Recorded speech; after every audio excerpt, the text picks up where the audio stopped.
Hi everyone, confirmation दीजिए। Audio video clear है? Chat box open है इस समय। कंफर्मेशन दीजिए, ऑडियो वीडियो क्लियर है? सभी को आवाज़ आ रही है? ओके, कोई डाउट पिछली क्लास का?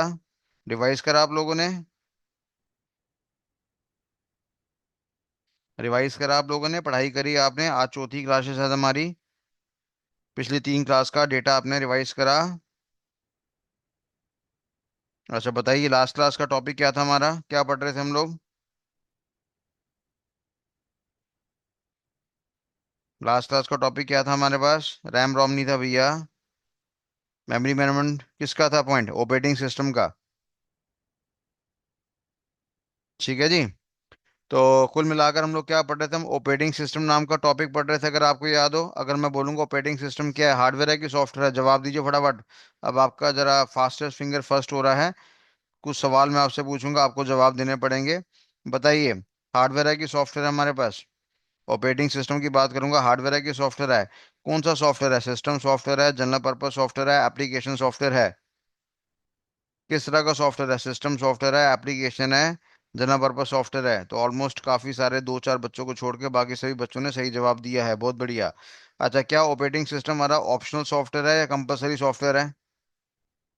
ऑपरेटिंग सिस्टम हमारा ऑप्शनल सॉफ्टवेयर है या कंपलसरी सॉफ्टवेयर है? कंपलसरी सॉफ्टवेयर हमारे पास। क्यों कंपलसरी है? हमने बोला था acting as a mediator between the user and the computer system. तो अगर मैं बोलूंगा ऑपरेटिंग सिस्टम की बात करूंगा, तो पहली बात मैं क्या बोलूंगा? सर ये हमारा सॉफ्टवेयर कैटेगरी में आता है। दूसरी बात, ये हमारा सिस्टम सॉफ्टवेयर कैटेगरी में आता है। और तीसरी बात, ये हमारा मीडिएटर है। ठीक है जी। और किसके बीच में मीडिएटर है मेरा? हमने का यूजर के बीच में और कंप्यूटर के हार्डवेयर के बीच में ये हमारा मीडिएटर है। आपको बताया था, यूजर जो भी डेटा फीड करेगा अंग्रेजी में करेगा, ऑपरेटिंग सिस्टम उसको बाइनरी में कन्वर्ट करेगा। और तब जाके वो सारी की सारी प्रोसेसिंग कौन करेगा? हमारा हार्डवेयर करेगा। ठीक है। इसके बाद हमने क्या बोला था कि पहला सॉफ्टवेयर जो एक्टिवेट होता है, और सच्चाई के बारे में पूरा जानकारी दिया था मैंने, कि जब हम कंप्यूटर सिस्टम को ऑन करते हैं तो पहले आपका पोस्ट होता है। पोस्ट की full form power on self test होता है। वो आपकी हार्डवेयर यूनिट को वेरीफाई करता है, फिर वहां से कंट्रोल सी ड्राइव पे जाता है। फिर आपका ट्रैक नंबर 0 पे जाता है, फिर बूट सेक्टर एरिया पे जाता है। उसके अंदर एक प्रोग्राम पड़ा होता है, प्रोग्राम का नाम बीएसएल होता है। बीएसएल की फुल फॉर्म होती है बूटस्ट्रैप लोडर। और वो सिंपली उन फाइलों को दर्शाता है कि जिसको एक्टिवेट करने से हमारा ऑपरेटिंग सिस्टम आपका एक्टिवेट होगा। ठीक है भैया। इसके बाद हमने क्या पढ़ा था? कि ऑपरेटिंग सिस्टम हमारा कई तरह के फंक्शंस को प्रोवाइड करता है हमारे पास। ऑपरेटिंग सिस्टम की बात करेंगे तो हमने क्या बोला? कि प्रोसेसिंग की मैनेजमेंट करेगा, मेमोरी का मैनेजमेंट करेगा, सिक्योरिटी का मैनेजमेंट करेगा। और प्रोसेसिंग की बात करूंगा तो दो चीज़ों के बारे में जानकारी दिया था मैंने, सिंगल टास्किंग हो गया, मल्टीटास्किंग हो गया। तो हमने क्या बोला था? कि जो हमारा सीपीयू नाम का डिवाइस है, जो हार्डवेयर है, वो दोनों काम कर सकता है। वो सिंगल टास्किंग भी कर सकता है, मल्टीटास्किंग भी कर सकता है। मैंने कहा था, अगर डॉस नाम का ऑपरेटिंग सिस्टम डलेगा तो सिंगल टास्किंग होगा, अगर विंडोज नाम का ऑपरेटिंग सिस्टम डलेगा तो मल्टीटास्किंग होगा। यानी ऑपरेटिंग सिस्टम डिसाइड करेगा कि आखिरकार मेरा सेंट्रल प्रोसेसिंग यूनिट, जो कि हार्डवेयर का पार्ट माना गया है, वो कैसे काम करे। सीपीयू दोनों काम करने में क्षमता है, जिस तरह का ऑपरेटिंग सिस्टम उसको मिलेगा वैसा वहां पे काम होगा। तो ये जानकारी थी हमारी किसके बारे में? प्रोसेसिंग मैनेजमेंट के बारे में। फिर आपको बताया था कि ये हमारा ऑपरेटिंग सिस्टम मेमोरी को मैनेज करता है। आपको हमने जानकारी दी थी कि यार हमारे पास ऑपरेटिंग सिस्टम होता है, वो अपने अंदर एक टेबल मेंटेन करता है, इसको हमने फैट का नाम दिया था। और फैट नाम के टेबल की बात करेंगे तो एक तरफ हमारे पास आपका फाइल का नाम लिखा होता है, दूसरी तरफ फाइल का एड्रेस लिखा होता है। और हमने पढ़ा था कि हमारे पास कंप्यूटर की हार्ड डिस्क होती है, जहाँ पे मल्टीपल डब्बे बने पड़े होते हैं। डब्बों को टेक्निकली हमने क्या नाम दिया था? ब्लॉक का नाम दिया था। इन्हीं ब्लॉक के अंदर हमारे पास क्या पड़ा होता है? कंटेंट पड़ा होता है। और हर कंटेंट का अपने में क्या देखा गया था? एक यूनिक एड्रेस देखा गया था। ठीक है भैया। तो डेफिनेटली कौन सी फाइल नेम किस लोकेशन में पड़ी है, किस एड्रेस पे पड़ी है, वो सारी जानकारी आपकी यहाँ पर मेंटेन होती है। तो जब भी कभी यूजर कोई फाइल की डिमांड करता है, फॉर एग्जांपल यूजर ने डिमांड करा कि मेरे को एम्प्लॉय नाम की फाइल चाहिए, तो हमने क्या बोला? रिक्वेस्ट कहाँ चला गया? ऑपरेटिंग सिस्टम के पास। ऑपरेटिंग सिस्टम क्या करेगा? फैट में चेक करेगा। और फैट में क्या चेक करेगा? फाइल, आपका फाइल का एड्रेस चेक करेगा। और वहां से छापा मारेगा ब्लॉक में, और ब्लॉक से डेटा उठाकर कहाँ डिस्प्ले करवा देगा? आपके कंप्यूटर के मॉनिटर में डिस्प्ले करवा देगा। तो अगर ये फैट नाम का टेबल हमारा बर्बाद हो जाता है तो डेफिनेटली कोई भी फाइल की एक्सट्रैक्शन हमारे पास नहीं हो पाती है। ठीक है जी। तो आखिरकार ये फाइल एलोकेशन टेबल बनाने के लिए कौन रिस्पॉन्सिबल है? हमारा ऑपरेटिंग सिस्टम रिस्पॉन्सिबल है। इसके अलावा हमारे पास एक आपका एनटीएफएस नाम का सिस्टम भी होता है, यानी ये भी हमारे पास क्या होता है? फाइल सिस्टम ही होता है। और इस एनटीएफएस की अगर मैं फुल फॉर्म की बात करूंगा, तो इसको हमने क्या नाम दिया? न्यू टेक्नोलॉजी फाइल सिस्टम का नाम यहाँ पे दिया हुआ है। और ये मेरा एडवांस लेवल का फाइल सिस्टम होता है, जहाँ पे अगर मैं लेवल ऑफ सिक्योरिटी की बात करूंगा, तो सुरक्षा का लेवल यहाँ पे हमेशा क्या देखा गया, आपका ज़्यादा देखा गया है। तो फिलहाल मैं भी एनटीएफएस के बारे में डिस्टिंग्विश नहीं कर रहा कि फैट के बीच में एनटीएफएस में क्या डिफरेंस होता है, तो हम इसको बाद में देखेंगे। और बस सिंपल सी बात है, फाइल सिस्टम हमारे पास एक पड़ा हुआ है जो कि डेटा को हमारी सेकेंडरी मेमोरी यानी हार्ड डिस्क के अंदर या सॉलिड स्टेट ड्राइव के अंदर सेव करता है, और किस ब्लॉक के अंदर कौन सा डेटा कहाँ पड़ा हुआ है उसका पूरा हिसाब किताब भी मेंटेन करता है। और इसीलिए उसी कॉन्सेप्ट को हमने यहाँ पे क्या नाम दिया, मेमोरी मैनेजमेंट का नाम यहाँ पे दिया हुआ है। तो ऑपरेटिंग सिस्टम हमारी मेमोरी को मैनेज करता है। और जब हम मेमोरी की बात करते हैं तो मेमोरी के अंदर आपको याद होगा प्राइमरी मेमोरी भी था, सेकेंडरी मेमोरी भी था, अदर मेमोरीज भी था। और सेकेंडरी मेमोरी के अंदर तो बड़ी सारी मेमोरी थी, आपके पास मैग्नेट टेप था, हमारे पास मैग्नेटिक डिस्क था, हमारे पास ऑप्टिकल लेजर डिस्क था। और मैग्नेटिक डिस्क की बात करूंगा तो वहाँ पे फ्लॉपी डिस्क भी होता है, हार्ड डिस्क भी होता है। और हार्ड डिस्क की बात करेंगे तो भैया वहाँ पे आजकल सॉलिड स्टेट ड्राइव वाला कॉन्सेप्ट भी चल रहा है, नॉर्मल हार्ड डिस्क वाला कॉन्सेप्ट भी चल रहा है। और अगर मैं बोलूंगा कि आखिरकार फास्टेस्ट मेमोरी कौन सी है, तो हम क्या बोलेंगे, एसएसडी हमारे पास क्या मानी गई है, फास्टेस्ट मेमोरी मानी गई है। और ये हमारे पास स्लो कॉन्सेप्ट है। तो कई लोग क्या करते हैं कि थोड़ा बहुत एसएसडी लगा देते हैं, बाकी नॉर्मल हार्ड डिस्क लगा देते हैं। और कई लोग अमीर होते हैं जो कहते हैं हटाओ ना यार, केवल एसएसडी को ही रखते हैं, 1 टीबी का एसएसडी रखेंगे, उससे कंप्यूटर सिस्टम हमारा काम करने में फास्ट रहेगा। तो यानी मेमोरी का पूरा हिसाब किताब मेंटेन करने के लिए कौन रिस्पॉन्सिबल है, ऑपरेटिंग सिस्टम। तो ऑपरेटिंग सिस्टम अपने में एक इंडेक्स मेंटेन करता है, और इस इंडेक्स को हमने यहाँ पे क्या नाम दिया, फैट का नाम यहाँ पे दिया हुआ है। ठीक है भैया। तो मेरे ख्याल से ये सारी जानकारी हम लोगों ने पढ़ रखी थी आपकी, राइट। अपने स्पेलिंग अक्षय जी ठीक करो, कंपलसरी के क्या स्पेलिंग होते हैं, साथ साथ अपनी अंग्रेजी पे भी काम करो। क्योंकि अंग्रेजी ऐसी चीज़ है कि जरा सा आप गलत स्पेलिंग लिखते हो तो आपका लेवल नज़र आ जाता है। और डेफिनेटली वहाँ पे फिर कंपनी वालों को बहुत दिक्कत होती है, तो कुछ ऐसा बहाना मत ढूंढो जिससे आपको बाहर निकाला जा सके। तो लोगों के पास कॉन्सेप्चुअल क्लैरिटी नहीं होती है, आपके पास कॉन्सेप्चुअल क्लैरिटी होगी पर आपकी अंग्रेजी इतनी माशाअल्लाह होगी, तो डेफिनेटली हो सकता है वो आपको किसी भी एंगल से थ्रो आउट कर दें। तो धीरे धीरे रोज के दो दो तीन तीन नए नए शब्द सीखो, जहाँ पे स्पेलिंग नहीं आते उनको याद करने का प्रयास करो। तो कंपनी वालों को बेकार लोग नहीं चाहिए, एक बात बड़ी क्लियर है। तो यहाँ तक कोई क्लियर है? यहाँ तक कोई डाउट है तो बताइए, और नहीं तो आर नाम का बटन दबाइए। ठीक है, बहुत बढ़िया।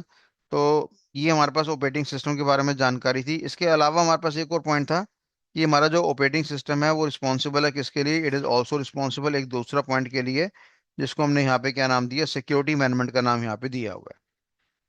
ठीक है जी। अब सिक्योरिटी मैनेजमेंट से मेरा यहाँ पे क्या मतलब है, देखते हैं जरा।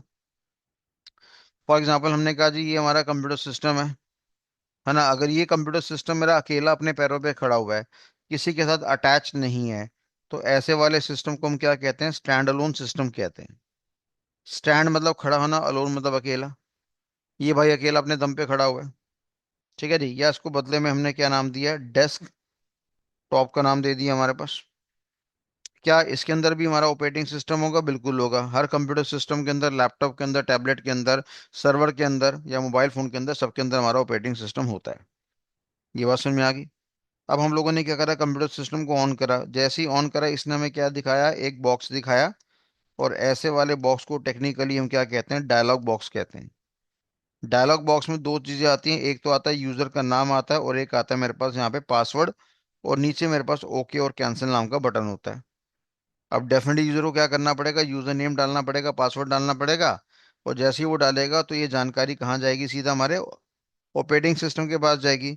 और ऑपरेटिंग सिस्टम क्या करेगा, क्रॉस वेरीफाई करेगा कि कमिंग यूजर मेरा ऑथराइज्ड है या अनऑथराइज्ड है। आई बात समझ में? तो कई बार आपने देखा है कि लैपटॉप सिस्टम में आप क्या करते हैं, पासवर्ड लगा के बैठे होते हैं, ताकि पीछे से कोई और बंदा आके, या आपकी बीवी या आपकी गर्लफ्रेंड या आपके फ्रेंड्स या आपके भाई आपके लैपटॉप में क्या क्या खास जानकारी पड़ी है वो देख ना पाए।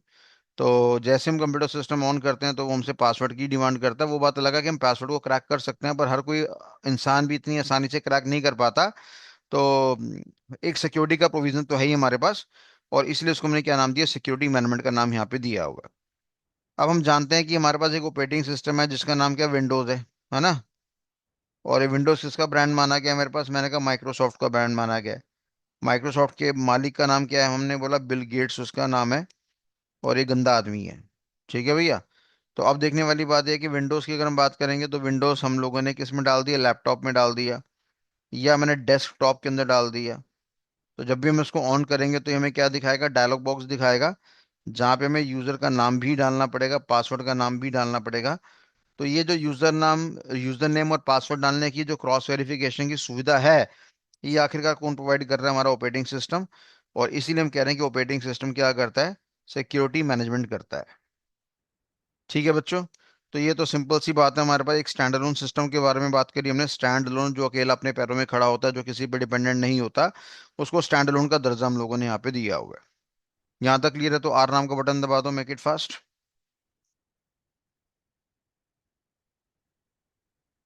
बहुत बढ़िया, धन्यवाद, बहुत बहुत धन्यवाद। अब डेफिनेटली ये तो सिंपल सा एनवायरनमेंट है, पर कई बार हमें ऑर्गेनाइजेशन में इस तरह का एनवायरनमेंट देखने को मिलता है जहाँ पे जो हमारा माहौल होता है वो थोड़ा सा खतरनाक होता है। और आप सभी जानते हैं कि इस तरह के एनवायरनमेंट को हमने क्या नाम दिया था? नेटवर्क का नाम दिया था। और हमने क्या पढ़ा था कि ये जो हमारा बड़ा सा डब्बा होता है इसको हमने क्या नाम दिया? सर्वर का नाम दिया। और ये लेटर से हमारे पास एक आपका कंप्यूटर सिस्टम है जो आपके इस नेटवर्क से अटैच है। और इस कंप्यूटर को हमने यहाँ पे क्या नाम दिया? नोड का नाम दे दिया या क्लाइंट का नाम दे दिया। ठीक है बेटा। तो सर्वर के अंदर भी हमारे पास क्या ऑपरेटिंग सिस्टम है, और नोड के अंदर भी हमारे पास क्या ऑपरेटिंग सिस्टम है। बिना ऑपरेटिंग सिस्टम के काम हमारे पास नहीं बनेगा। अब आप जानते हैं कि कंपनी के अंदर जितने भी स्टाफ मेंबर होते हैं, एम्प्लॉयज होते हैं, वो सारे के सारे इन्हीं कंप्यूटर सिस्टम पे होते हैं। जैसे मान लो हमने बोला जी यहाँ पे क्लर्क लेवल का आदमी है, यहाँ पे चार्टर्ड अकाउंटेंट है, यहाँ पे कंपनी सेक्रेटरी है, यहाँ पे एमबी कैटेगरी का आदमी है, यहाँ पे चीफ एग्जीक्यूटिव ऑफिसर कैटेगरी का आदमी है, या मान लो यहाँ पे एमडी कैटेगरी का आदमी है, मैनेजिंग डायरेक्टर हो गया हमारे पास। ये लोग हमारे पास यहाँ पे बैठे हैं। ठीक है। तो अगेन देखने वाली बात यहाँ पे ये है कि जैसे ही कोई बंदा अपने कंपनी में आएगा, कंप्यूटर सिस्टम को क्या करेगा? ऑन करेगा। अगेन उसको यहाँ पे क्या नजर आएगा? डायलॉग बॉक्स नजर आएगा, जहाँ पे यूजर का नाम भी डालना पड़ेगा और साथ में पासवर्ड भी डालना पड़ेगा। और नीचे हमारे पास क्या होगा? ओके और कैंसिल नाम का बटन होगा। अब जैसे ही आपने यहाँ पे डाल दिया, तो ये जानकारी हमारी वेरीफाई होने के लिए कहाँ पे जाएगी? हमने कहा ये जानकारी हमारी वेरीफाई होने के लिए कहाँ पे जाएगी? सीधा हमारा डेटा यहाँ से उठ के सर्वर के पास जाएगा। और सर्वर के अंदर भी हमारे पास क्या पड़ा हुआ है? सर्वर के अंदर भी हमारे पास आपका ऑपरेटिंग सिस्टम पड़ा हुआ है। और ये ऑपरेटिंग सिस्टम क्या करेगा? क्रॉस वेरीफाई करेगा कि जो भी मेरा कमिंग यूजर है, क्या वो ऑथराइज्ड है या अनऑथराइज्ड है। ठीक है जी। तो डेफिनेटली यहाँ पे भी उसने क्रॉस कंपैरिजन करा, यहाँ पे भी उसने चेकिंग करा, पर किसने करा? हमने कहा सर्वर के ऑपरेटिंग सिस्टम ने करा। यहाँ पे रिक्वेस्ट हमारी कहाँ चली गई? यहाँ पे रिक्वेस्ट उठ के सीधा मेरे सर्वर के ऑपरेटिंग सिस्टम के पास गई। अब क्योंकि सर्वर हमारा खूंखार कंप्यूटर सिस्टम होता है, खतरनाक कंप्यूटर सिस्टम होता है, महंगा कंप्यूटर सिस्टम होता है, काफी हैवी क्लास के हार्डवेयर लगे होते हैं, तो डेफिनेटली यहाँ का जो ऑपरेटिंग सिस्टम होता है वो भी कोई अल्लू टल्लू नहीं होता। वो भी यहाँ पे सोफेस्टिकेटेड या कॉम्प्लिकेटेड होता है। जो आपका टीचर है वो आपका सर्वर है, जो आप बच्चे पढ़ रहे हैं आप लोग क्लाइंट हैं। तो ठीक है, दिमाग आपके पास भी है, ज्ञान आपके पास भी है, पर शायद टीचर के लेवल से ज्ञान थोड़ा सा आपका कम होगा। तो इसलिए हमने क्या बोला कि जो सर्वर का ऑपरेटिंग सिस्टम है वो अपने में ज्यादा कॉम्प्लिकेटेड है, अपने में ज्यादा सोफेस्टिकेटेड है हमारे पास। तो दोनों जगह पे हमने देखा कि सर्वर है तो उसका ऑपरेटिंग सिस्टम भी क्रॉस वेरीफाई कर रहा है। और अगर मेरे पास एक स्टैंड अलोन सिस्टम होता है जो अकेला अपने पैरों पे खड़ा होता है, जो किसी और पे डिपेंडेंट नहीं है, तो उसके अंदर भी जो ऑपरेटिंग सिस्टम है उसको क्रॉस वेरीफाई करके काम निकाल लेगा। ठीक है बच्चों। तो इस फीचर को भी हम लोगों ने यहाँ पे क्या नाम दिया? सीधा सिक्योरिटी मैनेजमेंट का नाम दिया। तो हमने यहाँ पे क्या बोला भाई? सिक्योरिटी मैनेजमेंट कौन प्रोवाइड करता है? हमने कहा सिक्योरिटी मैनेजमेंट प्रोवाइड करता है ऑपरेटिंग सिस्टम। और मैंने कहा भाई ऑपरेटिंग सिस्टम कितने तरह के होते हैं? तो सिंपल शब्दों में आपने क्या बोला जी? एक होता है मेरे पास स्टैंड अलोन, और एक होता है मेरे पास यहाँ पे क्या? Server based. ठीक है। ताकतवर कंप्यूटर कौन सा है? मेरा सर्वर। ज्यादा स्ट्रॉन्ग हार्डवेयर किसका है? सर्वर का। ज्यादा मेमोरी किसकी हाई है? सर्वर की। ज्यादा सीपीयू स्ट्रॉन्ग किसका है? सर्वर का। ज्यादा महंगा कौन है? सर्वर। तो जो ऑपरेटिंग सिस्टम सर्वर के पास होगा वो अल्लू टल्लू नहीं होगा, वो ज्यादा खतरनाक होगा, ज्यादा सोफेस्टिकेटेड होगा। तो दोनों के पास ऑपरेटिंग सिस्टम है, ये भी सिक्योरिटी का प्रोविजन प्रोवाइड कर देगा और ये भी सिक्योरिटी का प्रोविजन प्रोवाइड कर सकता है। और इस फीचर को हम लोगों ने यहाँ पे क्या नाम दिया? सिक्योरिटी मैनेजमेंट का दर्जा यहाँ पे दे दिया। क्लियर है बात सभी को? तो यहाँ तक क्लियर है तो आर नाम का बटन दबाइए, मेक इट फास्ट। तो सर्वर लेवल पे भी हमें सिक्योरिटी मिल रहा है और साथ ही साथ हमें स्टैंड अलोन लेवल पे भी सिक्योरिटी मिल रहा है। तो यहाँ तक अगर आपको क्लियर है तो फटाफट आर नाम का शब्द दबाइए। जब मैं कहता हूँ आर नाम का बटन दबाइए तो मैं सबसे रिक्वेस्ट करता हूँ भैया, वो बात अलग है कि मेरी आवाज में थोड़ा कड़कपन आ जाता है, पर मैं आपसे रिक्वेस्ट ही कर रहा होता हूँ। फिर भी बेशरम लोग ऐसे हैं कि 12-13 बच्चे रह ही जाते हैं हमारे पास, जो रिक्वेस्ट को मानने के लिए रेडी नहीं है। अभी 7 बच्चे हैं जो ढीठ हैं, जो कह रहे हैं हम नहीं मानेंगे, ऐसी की तैसी कराओ। अब शर्मा शर्मी में 2-3 ने यस कर भी दिया, चलो बस मात्र अब एक बच्चा रह गया, सिर्फ एक निकम्मा रह गया। एक बेशर्म रह गया है, वो एक निकम्मा कौन सा हमें नहीं पता। चलिए, तो यानी कहने का मतलब ये है कि आपको पता लग गया कि हमारा जो ऑपरेटिंग सिस्टम है वो क्या करता है, वो हमें बड़े सारे फंक्शंस की सुविधा प्रोवाइड करता है, जिसमें एक का नाम मेरे पास मेमोरी का मैनेजमेंट आ गया, एक का नाम सिक्योरिटी का मैनेजमेंट आ गया, और एक का नाम प्रोसेसिंग का मैनेजमेंट आ गया। तो यहाँ तक किसी बच्चे के पास कोई डाउट है जो मैंने अभी पढ़ा है, केवल उससे संबोधित की बात करना। आगे आने वाले टॉपिक्स खतरनाक होते रहेंगे, बढ़ते रहेंगे हमारे पास, हम उसके बारे में जानकारी नहीं कह रहे। यहाँ तक कोई डाउट है तो बताओ, अदरवाइज नहीं तो आर नाम का बटन दबा के आगे बढ़ो। ठीक है जी, तो ऑपरेटिंग सिस्टम को आप एक्सप्लेन कर देंगे। बहुत बढ़िया बात है। तो ये हमारे पास ऑपरेटिंग सिस्टम का हमारे पास क्या हो गया, आपका फंक्शनैलिटी होगी, जिसको हम लोगों ने यहाँ पे देखा कि ऑपरेटिंग सिस्टम हमारा कितनी प्यारी चीज़ है, जहाँ पे प्रोसेसिंग मैनेजमेंट भी है, मेमोरी भी है, और आपका सिक्योरिटी मैनेजमेंट भी हमारे पास आपका अवेलेबल है। राइट। ऐसे ही हम कहते हैं कुछ और अदर फंक्शन स्टडी कर लेते हैं। हमने कहा ऑपरेटिंग सिस्टम एक और फंक्शन हमें प्रोवाइड करता है, जिसको हम कहते हैं फाइल मैनेजमेंट।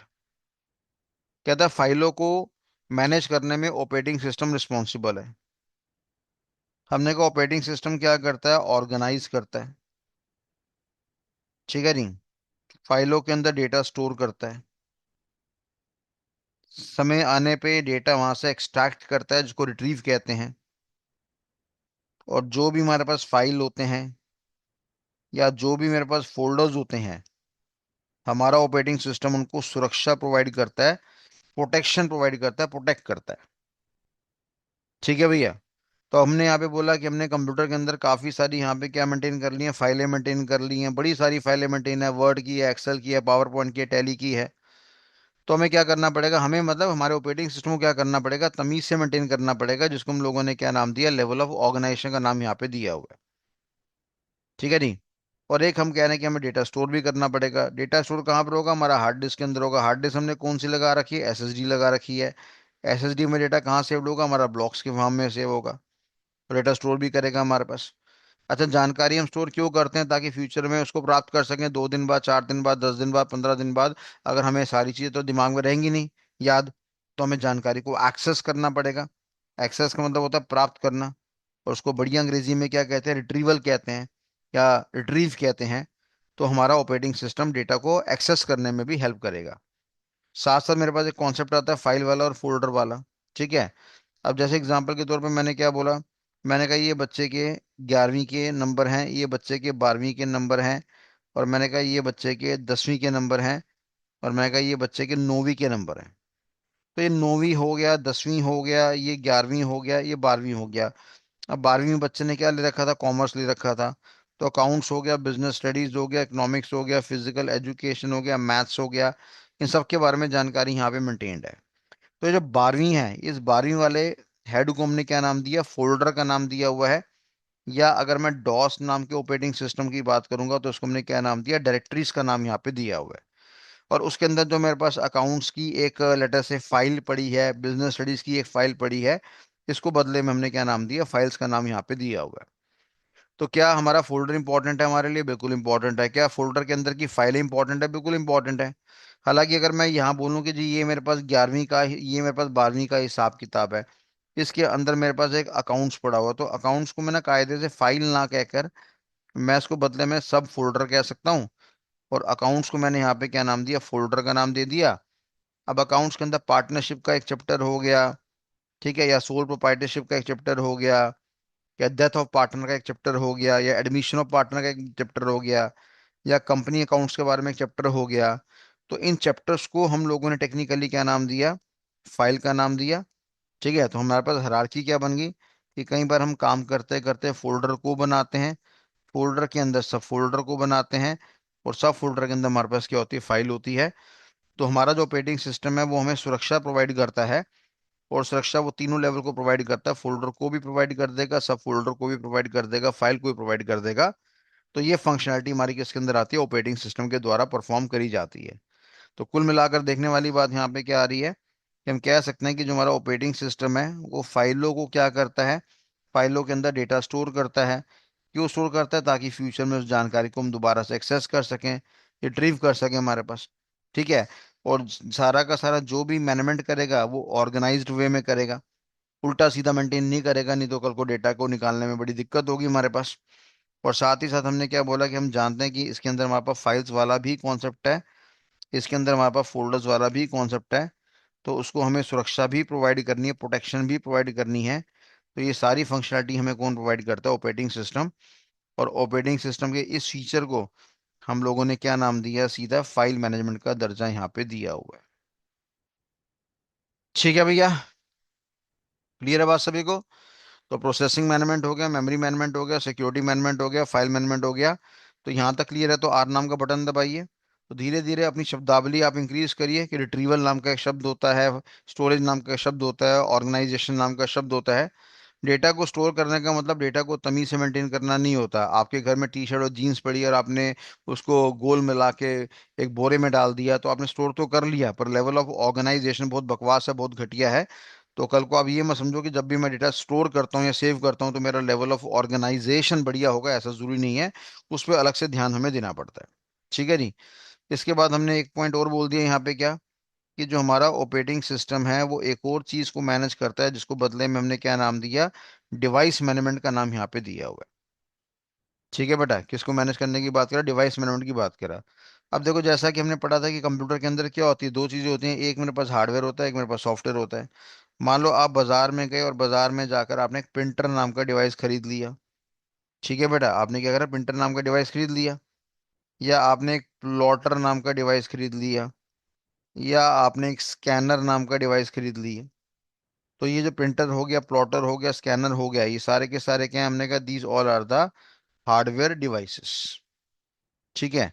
अगर मैं प्रिंटर की बात करूंगा या अगर मैं प्लॉटर की बात करूंगा, तो दोनों में खास बात क्या है मेरे पास? दोनों में खास बात यह है कि दोनों आउटपुट डिवाइस माने गए हैं। यानी पहले इनपुट होगा, फिर प्रोसेसिंग होगा, फिर रिजल्ट आएगा। वो रिजल्ट हम अपना प्रिंटर पे भी डलवा सकते हैं, प्लॉटर पे भी डलवा सकते हैं, और आपका जो विजुअल डिस्प्ले यूनिट है या जिसको हमने मॉनिटर का नाम दिया, वहां पर भी आपका आउटपुट यहाँ पे आ सकता है। ठीक है। तो जब हम मार्केट जाकर प्रिंटर परचेस करते हैं, मार्केट से आपने क्या करा? प्रिंटर परचेस करा। तो पहले जमाने में बगल में हमें क्या मिलती थी? सीडी मिलती थी। इस सीडी के अंदर मेरे पास क्या पड़े होते थे? सॉफ्टवेयर। उस सॉफ्टवेयर को हमने क्या नाम दिया था? ड्राइवर्स का नाम यहाँ पे दिया था। या दूसरे शब्दों में उसको क्या नाम दिया? डिवाइस ड्राइवर का नाम यहाँ पे दिया था। तो अगला साफ कह रहा है कि केवल डिवाइस को लगाकर काम नहीं बनता, उसके साथ हमें सीडी मिलता था, डीवीडी मिलता था। उसके अंदर एक सॉफ्टवेयर पड़ा था, उस सॉफ्टवेयर को हमने क्या नाम दिया था? डिवाइस ड्राइवर का नाम यहाँ पे दिया हुआ था। और इसी डिवाइस ड्राइवर की मदद से हम प्रिंटर या प्लॉटर, जो भी जिसका भी जो भी डिवाइस ड्राइवर था, उसकी मदद से हम यहाँ पे काम ले सकते हैं। और इसी पॉइंट को टेक्निकली हमने क्या नाम दिया? डिवाइस मैनेजमेंट का नाम यहाँ पे दिया हुआ है। ठीक है बेटा, बात समझ में आ रही है कि नहीं आ रही है? ऐसे ही आपने एक और नाम सीखा यहाँ पे, क्या? कि हमारे पास एक और डिवाइस का नाम है जिसका नाम क्या आ रहा है? स्कैनर आ रहा है। अगर मैं पूछता हूँ भाई स्कैनर मेरा इनपुट डिवाइस है कि आउटपुट डिवाइस है, तो आपने बदले में क्या बोला? सर ये हमारा इनपुट डिवाइस है। और मैंने क्या बोला? मैंने कहा जी ये हार्ड कॉपी के डेटा को किस में कन्वर्ट करेगा? सॉफ्ट कॉपी की फॉर्म में कन्वर्ट करेगा। मान लो ये मेरा कंप्यूटर सिस्टम है और यहाँ पे मैंने क्या करा? स्कैनर लगा दिया। हमने कहा ये हमारा स्कैनर है। तो कागज मैंने यहाँ रखा, अब जो भी कागज की फोटो है वो सीधा कहाँ जाएगी? मॉनिटर में जाएगी। तो कागज को अल्टीमेटली हम लोगों ने यहाँ पे क्या नाम दिया? हार्ड कॉपी का नाम दिया। और जो जानकारी मेरे मॉनिटर में चली गई उसको हमने क्या नाम दिया? सॉफ्ट कॉपी का नाम यहाँ पे दिया हुआ। ठीक है। तो अब आप बाजार से स्कैनर लेकर आ गए। तो स्कैनर लेने का मतलब यह है कि इसके साथ बगल में सीडी मिलेगी या बगल में डीवीडी मिलेगी। आजकल तो सीडी डीवीडी का जमाना खत्म हो गया। आजकल तो ये साफ कहते हैं जी हमारी फलाना ढिमकाना कंपनी की वेबसाइट है, वहां पे जाकर आपको ड्राइवर मिल जाएगा। बस आप मेंशन कर देना कि मेरा विंडोज नाम का ऑपरेटिंग सिस्टम है, तो विंडोज के हिसाब से आपको ड्राइवर दे देगा। या मेरा लाइनेक्स नाम का ऑपरेटिंग सिस्टम है या यूनिक्स नाम का ऑपरेटिंग सिस्टम है, वैसा ड्राइवर आपको दे देगा। तो कुल मिलाकर अगर मैं आपसे 2 मिनट पूछना चाहूँ, बेटा बताओ मेरे को, ड्राइवर मेरा हार्डवेयर है कि सॉफ्टवेयर है? जल्दी जवाब दो।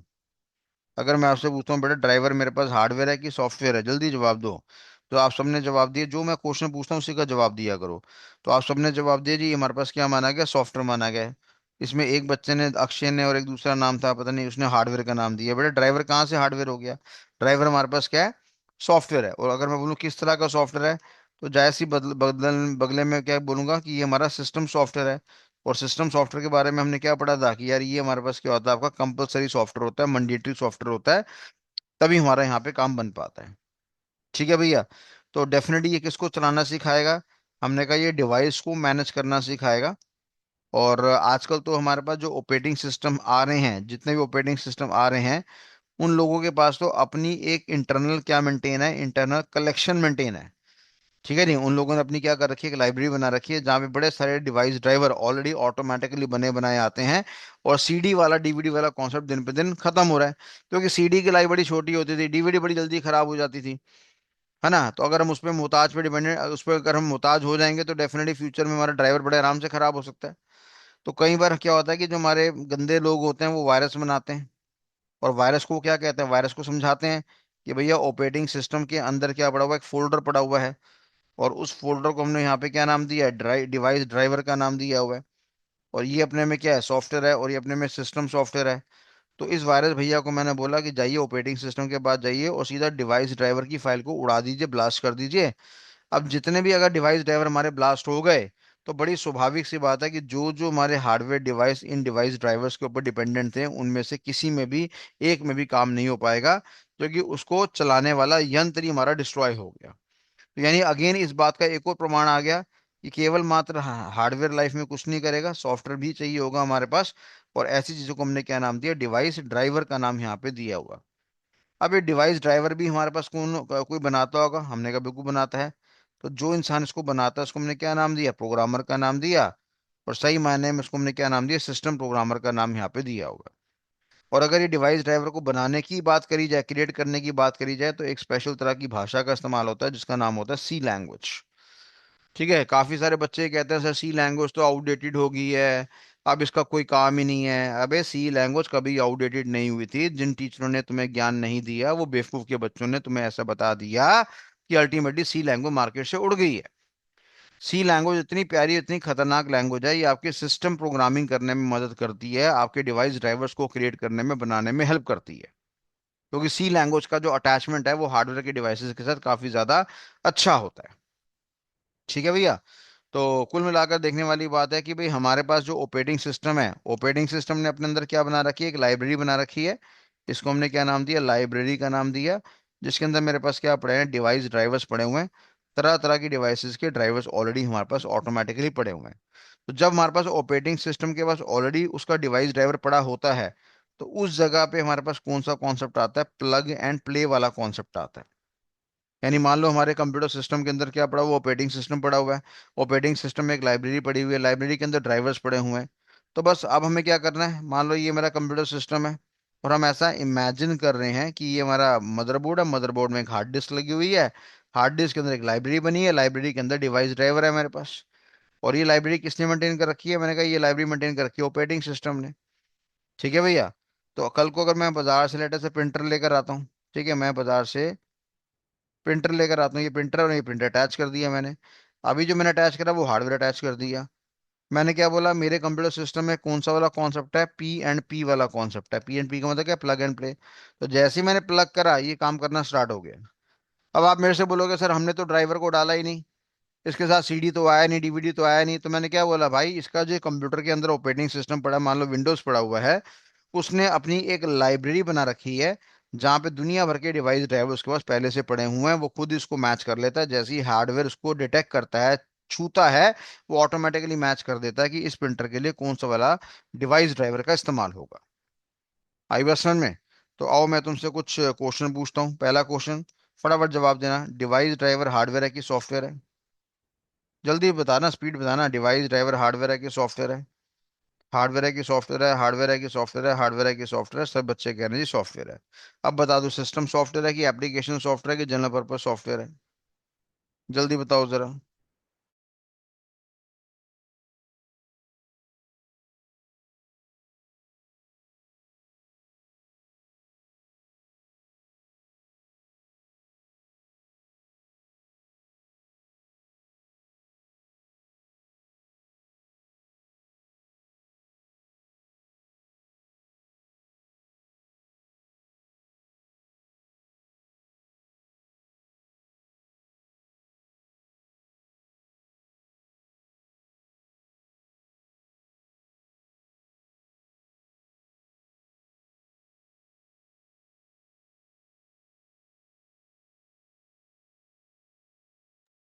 ठीक है भैया, तो ये हमारे पास क्या आपका हार्डवेयर है कि सॉफ्टवेयर? सॉफ्टवेयर कौन सा सॉफ्टवेयर? हमारा सिस्टम सॉफ्टवेयर है, ये जानकारी भी आपने कादरी साहब क्यों पागलों वाली हरकतें कर रहे हो? क्या ये एप्लीकेशन सॉफ्टवेयर है यार ये?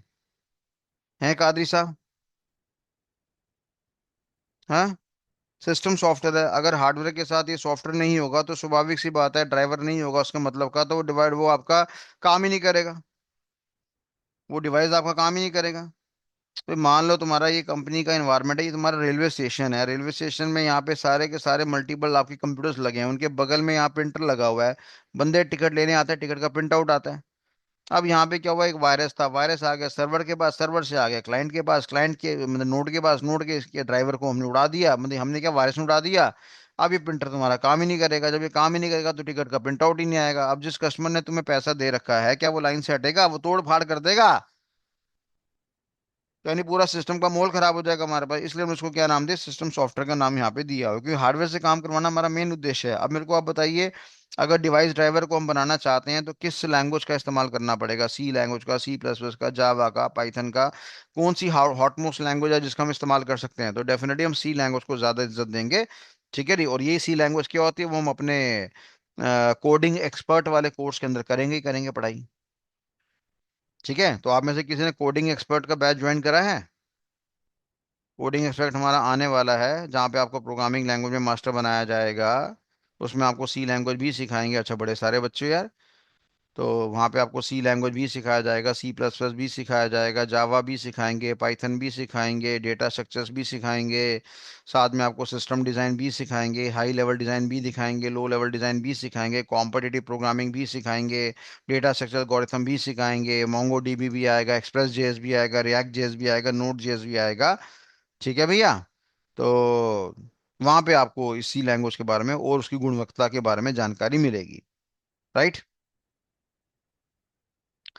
काफी सारे बच्चों ने करा है, काफी सारे बच्चे पूछ रहे हैं सर कैसे ज्वाइन करेंगे कोडिंग वाला बैच? क्यों यार, मैंने आपको बताया तो था, आपको कोडिंग वाले बैच में आप लोग को मैं बैच में अनाउंसमेंट करता हूँ, आप सुनते ही नहीं हो यार।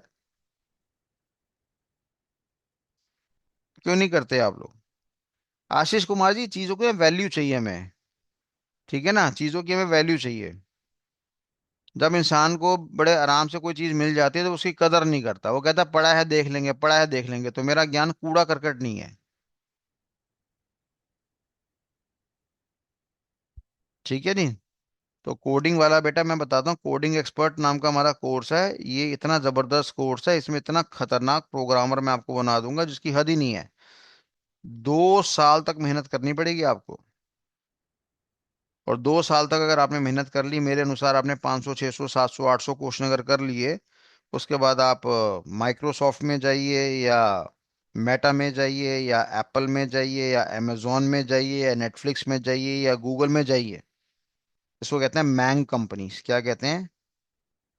मैंग कंपनीज। हालांकि और भी बड़ी सारी कंपनीज होती हैं, बड़ी बड़ी। हमारे पास टीसीएस नाम का ब्रांड भी है, विप्रो नाम का ब्रांड भी है, एचसीएल नाम का ब्रांड भी है, इन्फोसिस नाम का ब्रांड भी है। पर ये थोड़ी सी हाई फाई कंपनी होती है, जहाँ पे सैलरी पैकेज बड़ा होता है, इनके क्वेश्चन, इनके इंटरव्यू बड़े खतरनाक होते हैं। तो उस लेवल के क्वेश्चंस की तैयारी करने की बात करी जा रही है। तो आजकल तो आपको पता ही है, जब हम गूगल वाली कंपनी की बात करते हैं तो वो तो साफ कहता है कि आपकी क्वालिफिकेशन बीए पास है, भाड़ में जाओ, कोई फर्क नहीं पड़ता। ये मेरा टेस्ट है, वो दे दो, अगर तुमने ये टेस्ट क्लियर कर दिया तुम्हारा मेरी कंपनी में स्वागत है। तो धीरे धीरे आने वाले और 2 साल 3 साल के अंदर ये जो बीटेक वाले फुदकते हैं, बीसी वाले फुदकते हैं, ये फुदकना सब बंद हो जाएगा। सिंपल सी बात है, ओपनली ओपन गेम आ जाएगी कि जिसने स्किल्स को गेन कर रखा है, जो आके ओपन टेस्ट दे देगा, जिसमें दम होगा। वो बात अलग है, बीटी बीटेक वाले बच्चे बेकार नहीं होते, बीसी वाले बच्चे बेकार नहीं होते, वो बेचारे छठी से पढ़ाई करते हैं, मैथ्स उनका स्ट्रांग होता है, और मैथ्स का स्ट्रांग होना रिक्वायर्ड भी है। मैथ्स आपके 11वीं 12वीं में सब्जेक्ट है कि नहीं है, वो मैटर नहीं करता। पर हाँ, मैथ्स का स्ट्रांग होना रिक्वायर्ड है। क्योंकि अगर आपको आईटी के अंदर, कंप्यूटर के अंदर हाई लेवल का काम करना है, और आप सोचो कि मैं मैथ्स के बिना काम करूंगा, तो ऐसा प्रैक्टिकल पॉसिबल नहीं है। देखो होता क्या है, जब नौकरी मिलती है ना, तो 3 लेवल पे मिलती है, first level, second level, third level. यहाँ जो फर्स्ट लेवल होता है, ये बड़े एक्सपर्ट लोग होते हैं। यहाँ पे हाई लेवल का मैथ्स की रिक्वायरमेंट होती है। यहाँ पे सिस्टम डिजाइन के बारे में जानकारी होती है, लो लेवल डिजाइन के बारे में जानकारी होती है, हाई लेवल डिजाइन के बारे में जानकारी होती है, कॉम्पिटिटिव प्रोग्रामिंग के बारे में जानकारी होती है। और ये आदमी प्रोग्रामिंग करने में, कोडिंग करने में नंबर 1 होते हैं। ये वो लोग होते हैं जो कि चैट जीपीटी जैसा टूल या डीप सीक जैसा टूल या आपका परप्लेक्सिटी जैसा टूल बनाते हैं। ये वो गधे नहीं होते कि जो चैट जीपीटी का इस्तेमाल करते हैं, ये चैट जीपीटी जैसा कुछ बनाते हैं। फिर आता है सेकंड लेवल, जो बच्चे कहते हैं जी हमारी तो कोडिंग में दिमाग लगता ही नहीं, हमारा दिमाग थक जाता, हम लॉजिक नहीं बना पाते, तो उनको मौका दिया जाता है कि आपको कोडिंग तो आनी चाहिए, पर साथ ही साथ आपको टूल्स का इस्तेमाल करना भी आना चाहिए। तो ये सेकंड लेवल के लोग पैसा कमाते हैं। फिर आते हैं थर्ड लेवल के लोग, जो साफ कहते हैं कि ना तो हम फर्स्ट में स्ट्रांग है ना सेकंड में स्ट्रांग है। फिर ऐसे बच्चे क्या करते हैं, जुगाड़, जो हमारे हिंदुस्तान में बहुत चलता है, जुगाड़। जुगाड़ करते हैं। मेरे पापा, मेरे ताया, मेरे चाचा जी वहां पे काम करते हैं, बिग फोर में काम करते हैं, केपीएमजी में काम करते हैं, वहां पे लगा देंगे मेरे को, उनकी कंपनी की मजबूरी है जी। तो वो इस तरह के लोग होते हैं। तो फिलहाल आपको कोशिश करना चाहिए कि आपको इस कैटेगरी का इंसान तो नहीं बनना चाहिए। अगर आप एटलीस्ट आईटी के अंदर आ रहे हैं तो ये लेवल मेंटेन करो, ये लेवल मेंटेन करो। ठीक है। तो वही कोडिंग का फीस कितना है, अच्छा फीस की बात करेंगे, फीस तो कह ही नहीं सकते बेटा, फीस तो बड़ी महंगी होती है। बस वही है, क्योंकि हम आपको बैकअप की सुविधा प्रोवाइड करेंगे, बैकअप का सर्वर प्रोवाइड करेंगे, क्योंकि हर हर चीज़ का लाइव क्लास लेना हमारे लिए भी पॉसिबल नहीं है ना, बैचेस बड़े सारे होते जा रहे हैं, बहुत ज़्यादा बैचेस होते जा रहे हैं। तो इसमें हम क्या करेंगे, आपके लिए हमने प्लेटफॉर्म बना दिया है। और पहले आप बिलीव नहीं करोगे, इन बैकअप क्लासेस के लिए हमें, हम 600 रुपये लेते थे बच्चे से, फिर हम लोगों ने 307 रुपये लेना स्टार्ट करा। आज की डेट में हमने बार्गेनिंग करते करते 253 रुपीज़ की कैटेगरी में हम आ गए। तो 253 रुपये का खर्चा आपको करना पड़ेगा महीने के हिसाब से, और आपको लेक्चर्स मिल जाएंगे। और महीने में आपको 12 लेक्चर मिलेंगे, जैसे ही 12 लेक्चर आपके खत्म होंगे फिर से आपको 253 रुपये का रिचार्ज करना पड़ेगा, फिर आपको मिलेगा। तो ये कॉन्सेप्ट है भैया। ठीक है जी। तो चलो, ये हमारे पास जानकारी है। हाँ हाँ, जो जो बच्चा ज्वाइन करना चाहता है कर सकता है, अभी हम लेक्चर डाल रहे हैं उसके अंदर, डालेंगे अभी फिलहाल हम। और हाई लेवल का काम होगा, जो भी काम होगा हाई लेवल का होगा। कब से स्टार्ट होगा, वैसे मैंने 15 अगस्त का बोल रखा था, मैं 15 अगस्त को स्टार्ट करूंगा। फिर अब मेरे को लग रहा है मैं पहले ही स्टार्ट कर दूंगा, क्योंकि बच्चों के एडमिशन बड़े सारे आ गए हैं। इतने एडमिशन आ गए कि मेरे लिए को मोटिवेशन मिल रहा है काम करने का। भाई मान लो मेरे को बच्चे कम मिल रहे हैं तो मोटिवेशन ही नहीं आता, खून में उबाल ही नहीं आता। अब मेरे खून में उबाल क्या, साले 4 5 6 उबाले आ चुके हैं। मतलब कि मजा आता है बच्चों को देख के कि हाँ इंटरेस्ट दिखा रहे हैं बच्चे, विश्वास कर रहे हैं मेरे पे, तो बड़ा अच्छा लगता है। तो ये सिस्टम है बस आपका। ठीक है नहीं, तो यानी कहने का मतलब यहाँ पे क्या बोला मैंने, कि ऑपरेटिंग सिस्टम क्या करता है, अपने अंदर एक लाइब्रेरी मेंटेन करता है। और उस लाइब्रेरी को लेटेस्ट हमने क्या नाम दिया, डिवाइस ड्राइवर का नाम दिया। तो मल्टीपल तरह के हार्डवेयर डिवाइसेस के वो कलेक्शन यहाँ पे करता है। अगर वो ऑलरेडी मिल जाता है तो डेफिनेटली हम क्या करते हैं, पीएनपी करते हैं। पीएनपी का मतलब क्या होता है, प्लग एंड प्ले। और अगर वो ऑलरेडी नहीं मिलता तो ठीक है, आजकल तो हमारे पास एक ही कॉन्सेप्ट है कि वो सीडी वाला डीवीडी वाला कॉन्सेप्ट खत्म हो गया। सीधा वेबसाइट में जाइए, मान लो कैनन के प्रिंटर की वेबसाइट है, वहाँ मॉडल्स तरह तरह के पड़े हुए हैं, सीधा वहाँ पे जाइए आपको मिल जाएगा। अब आपका ऑपरेटिंग सिस्टम अगर विंडोज कैटेगरी का है तो विंडोज वाला डाल लो, लाइनेक्स कैटेगरी का तो लाइनेक्स वाला डाल लो, और अगर यूनिक्स वाला कैटेगरी तो यूनिक्स वाला डाल लो, काम बन जाएगा आपके पास। तो अगर आपको यहाँ तक क्लियर है तो आर नाम का बटन दबाइए, मेक इट फास्ट,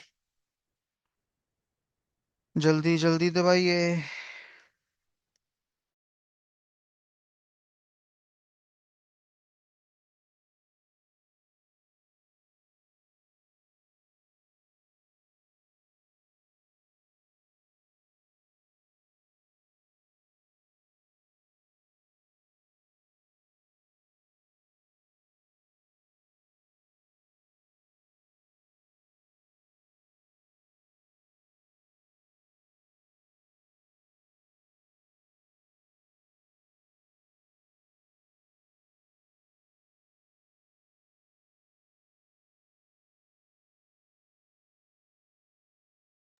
ठीक है भैया, क्लियर है सभी को।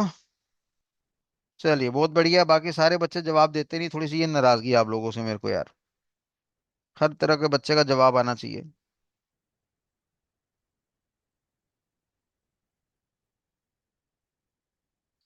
सूर्य जी क्या कहना चाहते हैं, प्लीज सर एक बार बोल दीजिए सर, कैसा होगा वेबसाइट में। समझ में नहीं आया सूर्य जी, आपका सवाल समझ में नहीं आया।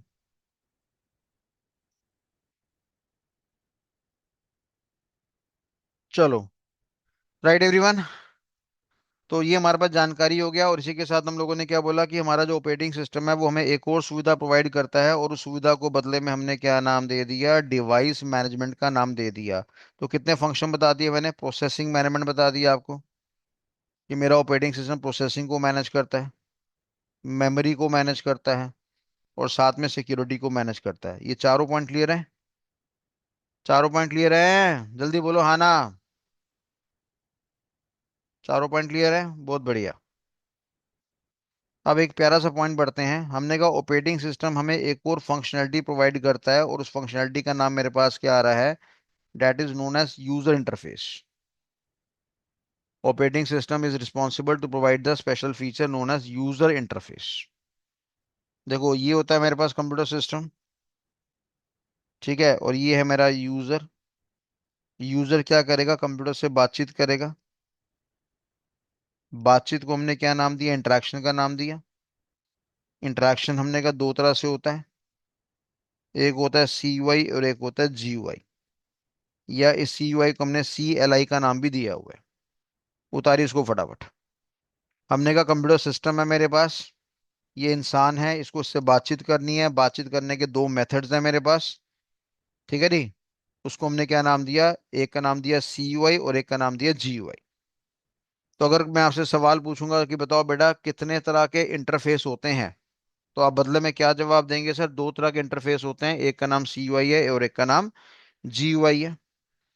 तो ये बात करने के तरीके हैं इसके, ठीक है जी।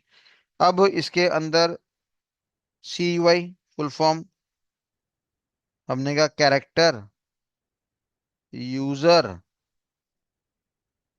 Interface. C Y stand for character user interface. या सी एल आई का नाम दिया इसको मैंने, कमांड लाइन इंटरफेस। ये हमारा फुल फॉर्म है इसका, ठीक है जी। अब हमने क्या बोला?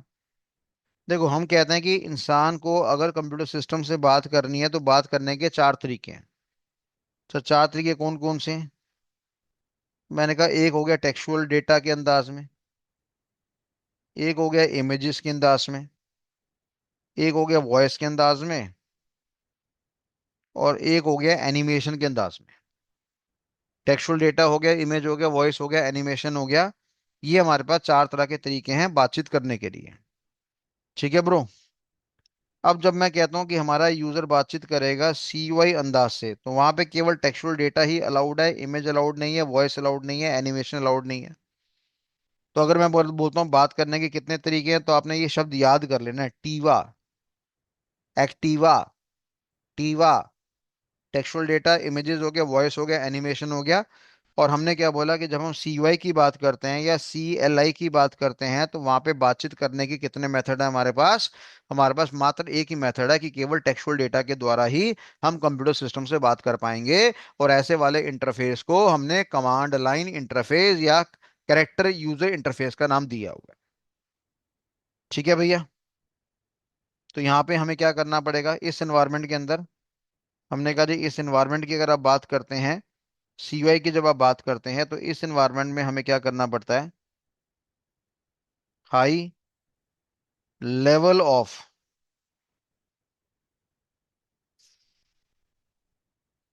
Command memorization. In this case what we have the concept of high level of command memorization. हमें बड़े बड़े, हमें मतलब यूजर को बड़े बड़े याद कमांड याद करने पड़ते हैं, ठीक है भैया। इसलिए less user friendly environment, it refers to less user friendly environment। यानी यूजर हमारा इस एनवायरनमेंट में, इस माहौल में काम करके खुश नहीं है, तो उसको बड़े बड़े कमांड याद करने पड़ते हैं, ठीक है जी। और अगर मैं एग्जांपल बोलूंगा, तो डॉस नाम का ऑपरेटिंग सिस्टम इस कैटेगरी में आता है। डॉस नाम का ऑपरेटिंग सिस्टम क्या आता है? इस कैटेगरी में आता है, जहां पे हमें क्या करने पड़ते हैं? कमांड्स को याद करने पड़ते हैं, तभी काम होता है। एग्जाम्पल के तौर पे मैंने विंडो और आर नाम का बटन दबाया, सीएमडी लिखा, एंटर मारा, ये खुल गया। लास्ट क्लास में भी मैंने आपको दिखाया था।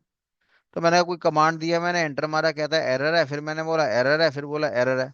अब मैंने कहा साफ करना था, तो साफ करने के लिए क्या करना पड़ेगा? हमें क्लियर कमांड लिखना पड़ेगा, और मैंने क्लियर लिखा, एंटर मारा, और भाई ने कह दिया कि भाई क्लियर नाम का तो कोई कमांड ही नहीं है। क्या आप बता सकते हैं कौन सा कमांड टाइप करना पड़ेगा? टेस्ट करते हैं। टेस्ट करते हैं, बता सकते हैं कौन सा कमांड टाइप करना पड़ेगा? बहुत बढ़िया बात। एक भाई कह रहा है क्लीन करना पड़ेगा। एक भाई ने बोला था क्लीन करो, आओ क्लीन करके देते हैं, CLEAN। लो भाई, इसने फिर कह दिया एरर। काफी सारे बच्चे कह रहे हैं सर CLR दबाना था आपको। लो जी, मैंने CLR दबा दिया। बेशर्मो, तुम याद नहीं कर पा रहे। एक कमांड बोला था याद करने को, उसमें से आधी से ज्यादा क्लास की गलतियां निकल रही हैं। तो क्या कमांड होना चाहिए था मेरा? CLS नाम का कमांड होना चाहिए था। अब साफ होगा हमारे पास।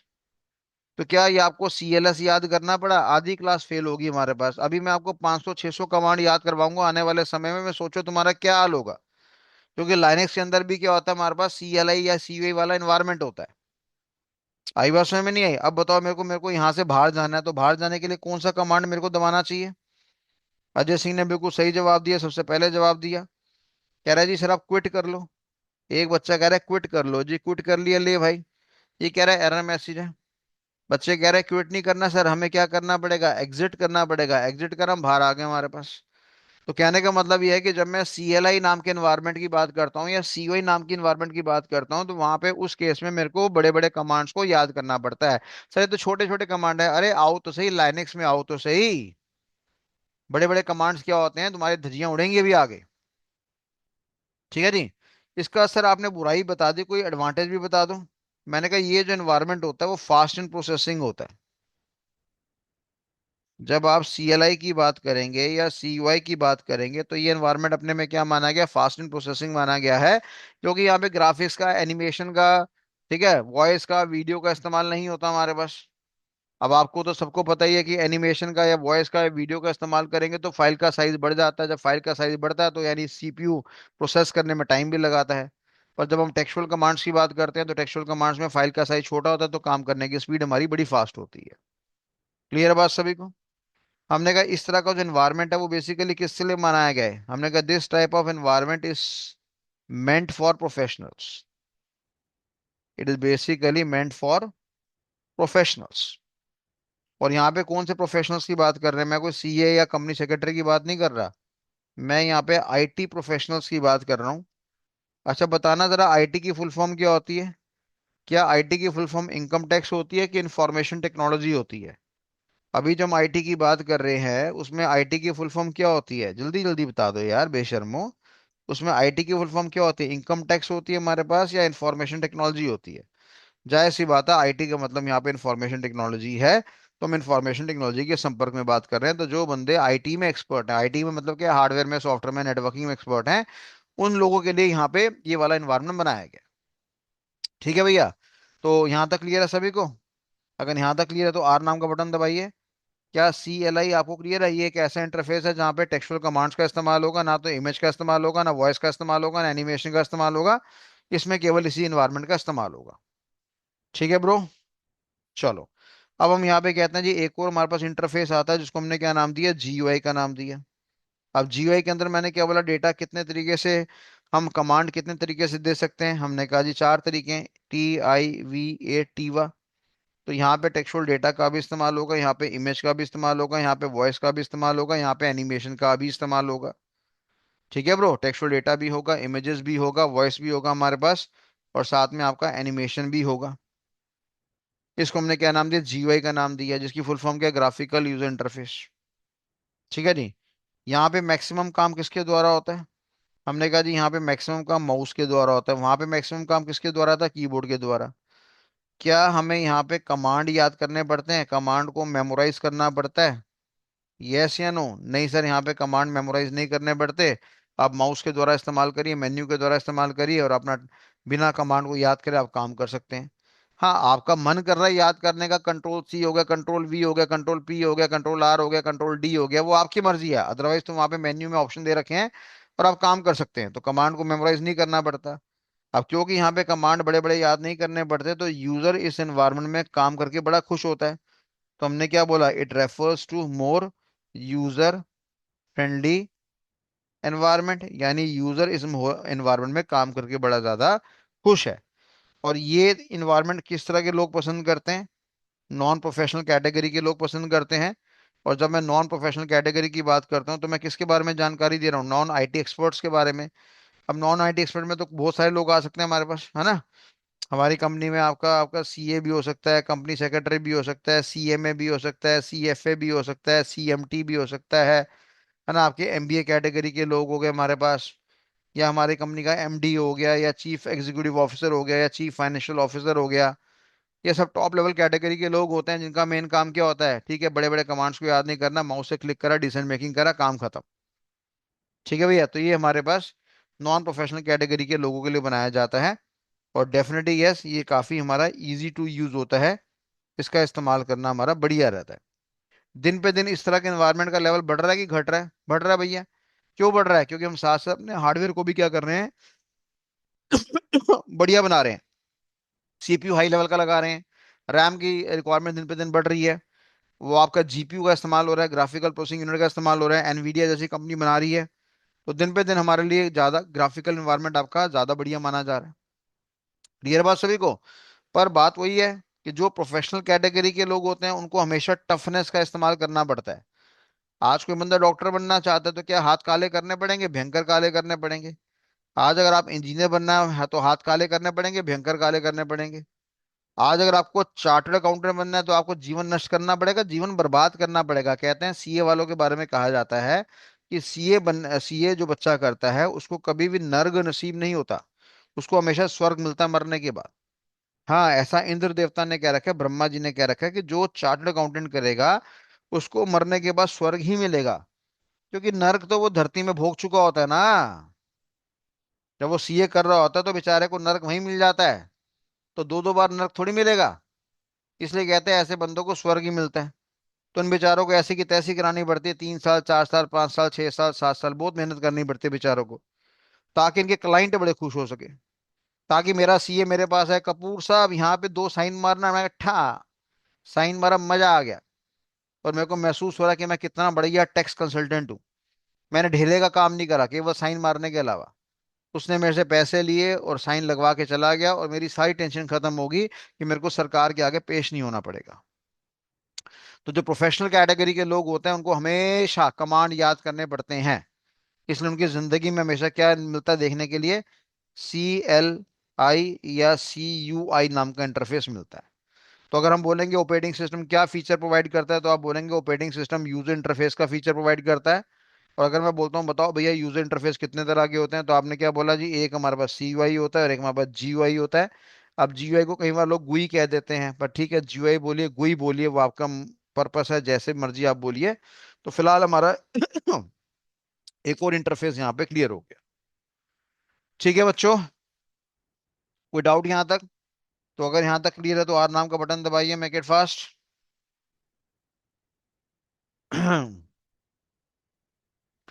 तो काफी सारे फंक्शनैलिटी हमने ऑपरेटिंग सिस्टम की सीख ली है। अब बताओ, कोई पूछे तुमसे ऑपरेटिंग सिस्टम क्या होता है, डिफाइन करो। आराम से डिफाइन कर सकते हो, लास्ट 1 घंटे से मैं बकवास कर ही जा रहा हूँ। इंटरव्यू में भी आपकी 5 मिनट 10 मिनट 15 मिनट तो आप चला ही लेंगे जबान। अब जायज सी बात है, ऑपरेटिंग सिस्टम कोई भी हो। अब मान लो कोई बंदा आपको लाइनेक्स के बारे में पूछता है, आपको पता ही ऑपरेटिंग सिस्टम है। कोई बंदा आपको यूनिक्स के बारे में पूछता है, आपको पता ही ऑपरेटिंग सिस्टम है। कोई बंदा आपको विंडोज के बारे में पूछता है, आपको पता ही ऑपरेटिंग सिस्टम है। तो ऑपरेटिंग सिस्टम के जितने भी फीचर मैंने बताए हैं 4 5, वो सारे आपके इस्तेमाल में आ जाएंगे। तो आप हर इंटरव्यू में इसका इस्तेमाल कर सकते हैं। ठीक है भैया, क्लियर बात सभी को? तो हम लोगों ने अभी प्रोसेसिंग मैनेजमेंट पढ़ लिया, मेमोरी मैनेजमेंट पढ़ लिया, सिक्योरिटी मैनेजमेंट पढ़ लिया, डिवाइस मैनेजमेंट पढ़ लिया हम लोगों ने। और साथ ही साथ हमने यूजर इंटरफेस पढ़ लिया। और यूजर इंटरफेस कितने तरह के? आगे 2 तरह के, एक का नाम CUI है और एक का नाम GUI है। कोई डाउट यहाँ तक किसी को? तो अभी क्या ऑपरेटिंग सिस्टम की फंक्शनैलिटी खत्म होगी हमारे पास? नहीं सर, अभी बिल्कुल खत्म नहीं हुई है। और हाँ, एक फाइल मैनेजमेंट का टॉपिक भी हमने पढ़ लिया था। तो अभी तक हमारे पास ऑपरेटिंग सिस्टम की फंक्शनैलिटी खत्म नहीं हुई है, अभी भी हम 2 4 पॉइंट और पढ़ेंगे। तो कुल मिलाकर 1 2 3 4 5 6 तरह के हम लोगों ने फंक्शंस यहाँ पे पढ़ लिए। और नेक्स्ट क्लास में एक और स्पेशल फीचर प्रोवाइड करूंगा कि operating system is responsible to maintain a log file. हमने कहा एक और फंक्शनलिटी है जिसको हम नेक्स्ट क्लास में ढंग से पढ़ेंगे, आराम से, कोई जल्दबाजी नहीं करेंगे। It is responsible to maintain a log file. ठीक है, लॉग फाइल कह लीजिए। इसको हमने एक और नाम दिया है, also known as transaction log file. तो मेरा ऑपरेटिंग सिस्टम है वो लॉग फाइल मेंटेन करता है या ट्रांजैक्शन लॉग फाइल मेंटेन करता है। और इसको मेंटेन करने से क्या फायदा होता है, वो सारी बातें हम डिस्कस करेंगे आपकी नेक्स्ट क्लास में। ठीक है ब्रो। तो आप में से कुछ बच्चे मेरे अभी 9 बजे वाले बैच में हैं, मैंने ग्रुप में डाला था कि आज हमारी 9 बजे वाला बैच का क्लास नहीं होगा। क्यों नहीं होगा? क्योंकि अभी मेरा 9:05 में न्यू बैच है, उसकी आज फर्स्ट क्लास है, cyber security ethical hacking and cloud computing की, जो कि 19 महीने का कोर्स है। तो इसलिए आपका 9 बजे वाला बैच नहीं हो रहा, क्योंकि आज उसकी क्लास मेरे को कंडक्ट करनी है। राइट। ठीक है बच्चों, और कोई डाउट किसी को पूछना है तो पूछिए। 2 मिनट का समय दे रहा हूँ, फिर लेक्चर खत्म कर देंगे, मेरे को अगले बैच की तैयारी करनी है। मेक इट फास्ट, कोई डाउट है तो चलो फीडबैक दे दो। फीडबैक दे दो, क्लास कैसी रही आज की? गुड रही, बैड रही, वेरी गुड रही, वेरी बैड रही, वेरी वेरी बैड रही, इंफॉर्मेटिव रही ना आपके लिए? तो मेरे ख्याल से ऑपरेटिंग सिस्टम आप सिंपल ये कह देना जी वो मीडिएटर होता है, या उसके बाद जबान बंद हो जाए, ऐसा नहीं होना चाहिए। जबान चलती रहनी चाहिए। ठीक है ब्रो। कोडिंग वाले बैच के बारे में बता तो दिया बेटा मैंने आपको। 253 रुपये आपका महीना लगेगा, पेमेंट कर देना। और पेमेंट का पेमेंट का जो क्यूआर कोड है,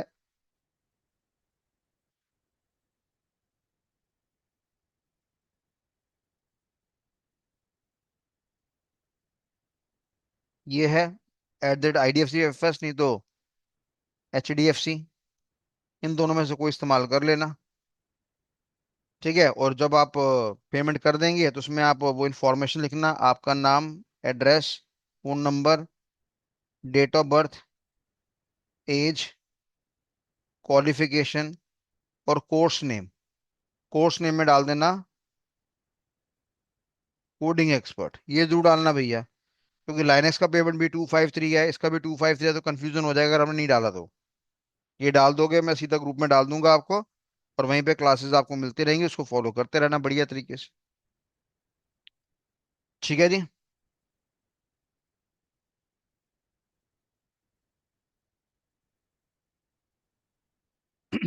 सुमन सर, लाइनेक्स का भी सेम ही है हमारे पास, 253 रुपये। Stock market course detail, stock market का बेटा डिटेल यही है कि वहां पे भी 253 रुपये है। पर जो स्टॉक मार्केट का जो हमारा 1 साल का कोर्स है अभी जी, हम उसमें क्या कर रहे हैं, क्योंकि बार बार ना बच्चों से मांगने पड़ते हैं पैसे, तो बड़ी खुंदक सी आती है मेरे को। तो एटलीस्ट स्टॉक मार्केट के लिए हमने ये कर दिया कि जी आपको 12 महीने का पेमेंट इकट्ठा देना पड़ेगा, जिसकी पेमेंट है 3036। That's it. एक बार बच्चे ने दे दिया, उसके बाद ना हमें मांगने की टेंशन है, ना हमें पढ़ाने की टेंशन है, हाई लेवल का पढ़ाएंगे, खत्म कहानी बात। साफ सी बात। ये आपका स्टॉक मार्केट का है। काफी सारे बच्चे रिक्वेस्ट कर रहे हैं सर महीने के हिसाब से ले लो, नहीं। मैं तो धीरे धीरे कोशिश करूंगा हर बैच में यही टंटा कर दूं, क्योंकि हर महीने बच्चों के पीछे भागो, डेटाबेस मेंटेन करो, फालतू वाला काम। कंपनी वालों के पास पैसे जाने हैं, मेरे पास पैसे नहीं बचने हैं। कई बार मेरी जेब से मेरे को नुकसान हो जाता है।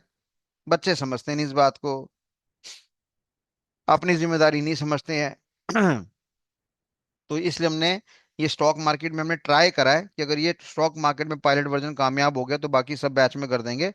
और अभी तक तो स्टॉक मार्केट में कामयाब होता नजर आ गया।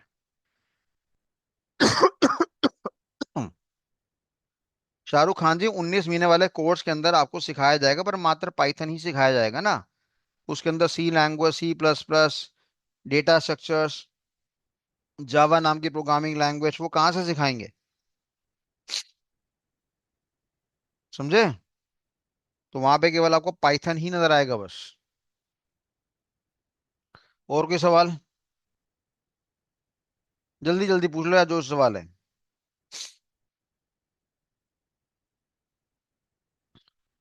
हाँ जी, सी लैंग्वेज का अच्छे लेवल का इस्तेमाल होता है सर। पहले कभी असेंबली लैंग्वेज का चौरसिया साहब इस्तेमाल होता था, अब तो सी लेवल ही सी लेवल है बस। इसलिए कहते हैं कि भैया हैकर अगर आपको बढ़िया बनना है तो ये दो लैंग्वेज का तो कम से कम ज्ञान आपको होना चाहिए, एक है सी लैंग्वेज और एक है पाइथन। काफी सारे काफी सारे टीचर्स जो हैं वो कहते हैं जी आपको हैकर बनना है तो प्रोग्रामिंग का जरूरत ही नहीं पड़ा, जब पड़ेगा तो फिर आप कमजोर लेवल के हैकर बनेंगे, गरीब लेवल के हैकर बनेंगे। ये कौन सा भाई है यूजर टू होस्ट, भैया मेरे को ऑर्डर क्यों दे रहे हो सर, डेटाबेस भी पढ़ाओ है, ऑर्डर दे रहे हो मेरे को यार।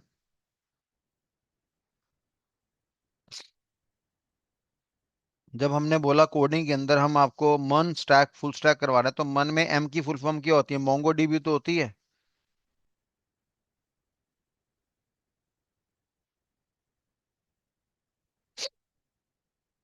और एसक्यूएल जो है वो स्ट्रक्चर्ड क्वेरी लैंग्वेज होता है, वो डीबीएमएस का पार्ट होता है भैया। या तो पूरा नाम बोलो, एसक्यूएल सर्वर की बात बोलो। ठीक है नहीं, चलिए अब इतना करते हैं, अब मेरा वो बैच स्टार्ट होने जा रहा है। Bye bye, goodbye. Gupta ji cyber security वाला क्लास अभी रात को 9:05 में स्टार्ट होगा, पर मेरे ख्याल से आपने उस कम्युनिटी को ज्वाइन नहीं करा होगा, तो वो लिंक मैं वहाँ यूट्यूब में डालूंगा, आप देख लेना वहाँ पे। अब मैं आपका नाम डालूं एंटर करूं बड़ा मुश्किल काम है, अभी मेरे को और बड़े सारे काम करने हैं, तो कोई बात नहीं। चलिए।